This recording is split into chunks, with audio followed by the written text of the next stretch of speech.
certified therapist, what are you trying to do with the couple to get them from this to this, more open? One of the major problems in communicating as a couple is that people don't really listen to each other.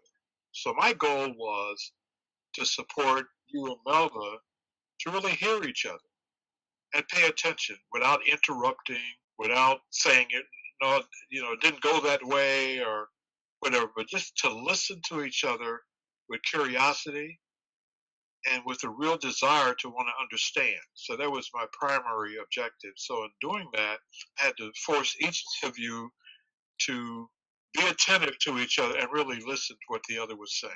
And this is called the Imago Dialogue. So explain to the audience what Imago Dialogue is. Okay.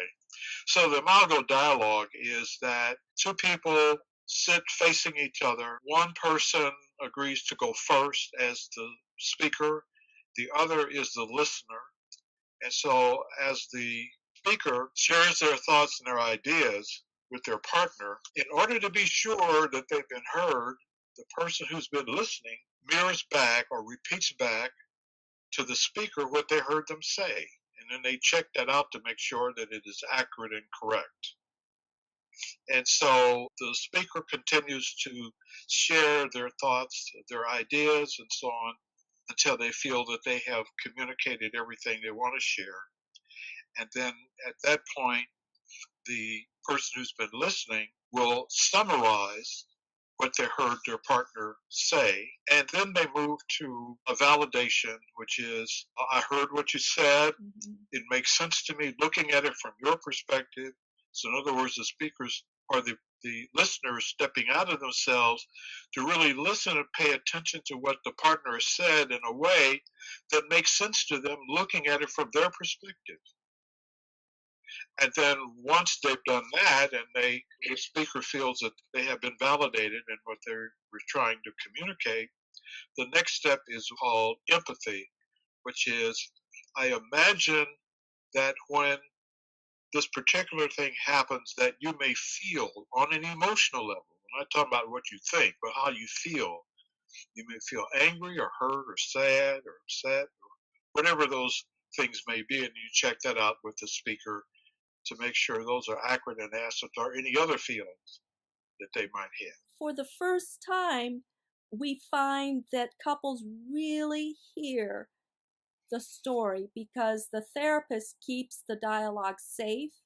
Yes. And keeps the couple in the dialogue. Because I remember in our webinar, I was being a typical partner by trying to inject my stuff when I should have been listening to my partner, Melva, right? And that's typical. That's very typical. It is very typical.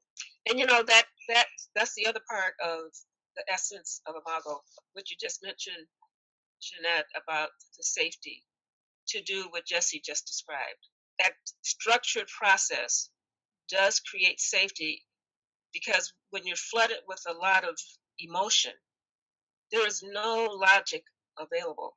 Mm-hmm. And both parties have taken their corners in a boxing match, a verbal boxing match. To shift out of that mindset, both parties have to have an opportunity to cool down, get to a place of peacefulness within, so that they can share their message, even though the therapist does help them to deliver their message effectively, and to be able to hear the way that Jesse said. So the essence, safety and empathy, because when both parties create a conversational environment of safety, then they can really hear what's going on. They can get to the root of what's going on.